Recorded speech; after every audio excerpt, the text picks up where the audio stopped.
ਤੁਸੀਂ ਦੇਖ ਰਹੇ ਹੋ ਟਾਈਮ ਨਿਊਜ਼ ਪੰਜਾਬ। ਮੈਂ ਹਾਂ ਬਲਵਿੰਦਰ ਸਿੰਘ ਰੱਤੀਵਾਲੀਆ।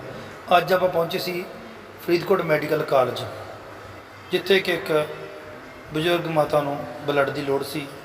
ਸੋ ਉਹਨਾਂ ਵਾਸਤੇ ਬਲੱਡ ਡੋਨੇਟ ਕਰਨ ਵਾਸਤੇ ਪਹੁੰਚੇ ਹਾਂ। ਸੋ ਮੇਰੇ ਵੀਰੋ, ਬਲੱਡ ਜਿਹੜਾ ਜ਼ਰੂਰ ਦਿਆ ਕਰੋ। ਇਹਦੇ ਨਾਲ ਸਰੀਰ ਵੀ ਤੰਦਰੁਸਤ ਰਹਿੰਦਾ ਅਤੇ ਕਿਸੇ ਦੀ ਜਾਨ ਵੀ ਬਚ ਸਕਦੀ ਹੈ।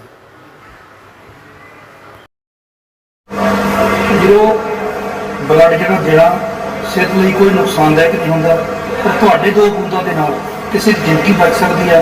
ਬਲੱਡ ਦਿਓ, ਜ਼ਿੰਦਗੀਆਂ ਬਚਾਓ, ਕਿਉਂਕਿ ਬਲੱਡ ਜਿਹੜਾ ਕੁਦਰਤੀ ਚੀਜ਼ ਹੈ, ਇਹ ਪਰਮਾਤਮਾ ਨੇ ਆਪਾਂ ਨੂੰ ਬਖਸ਼ਿਸ਼ ਕੀਤੀ ਹੈ ਇਸ ਚੀਜ਼ ਨੂੰ, ਕਿ ਆਪਾਂ ਬਲੱਡ ਦੀਆਂ 2 ਬੂੰਦਾਂ ਦੇ ਨਾਲ ਕਿਸੇ ਦੀ ਜਾਨ ਬਚਾ ਸਕਦੇ ਹਾਂ। ਸੋ ਮੇਰੇ ਵੀਰੋ, ਇਸ ਵੀਡੀਓ ਨੂੰ ਵੱਧ ਤੋਂ ਵੱਧ ਸ਼ੇਅਰ ਕਰੋ, ਕਿਉਂਕਿ ਬਲੱਡ ਦੇਣਾ ਸਿਹਤ ਲਈ ਵੀ ਚੰਗਾ ਹੁੰਦਾ ਅਤੇ ਅਗਲੇ ਦੀ ਜ਼ਿੰਦਗੀ ਬਚ ਜਾਂਦੀ ਹੈ। ਕਿਸੇ ਵੀ ਕੋਲ ਬਲੱਡ ਵਾਸਤੇ ਕਈ ਵਾਰੀ ਔਖਾ ਹੋ ਜਾਂਦਾ ਕਿਸੇ ਨੂੰ ਬਲੱਡ ਲੈਣਾ, ਕਿਉਂਕਿ ਬਲੱਡ ਜਿਹੜਾ ਕਿ ਬਾਜ਼ਾਰਾਂ ਦੇ ਵਿੱਚੋਂ ਮੁੱਲ ਦਾ ਮਿਲਦਾ ਨਹੀਂ, ਪਰ ਕਿਸੇ ਦੀ ਮਦਦ ਕਰਨਾ ਦੇ ਨਾਲ ਕਿਸੇ ਦੀ ਜਾਨ ਬਚ ਸਕਦੀ ਹੈ। ਸੋ ਇਸ ਵੀਡੀਓ ਨੂੰ ਵੱਧ ਤੋਂ ਵੱਧ ਸ਼ੇਅਰ ਕਰਨਾ। ਸੋ ਬਹੁਤ ਬਹੁਤ ਧੰਨਵਾਦ।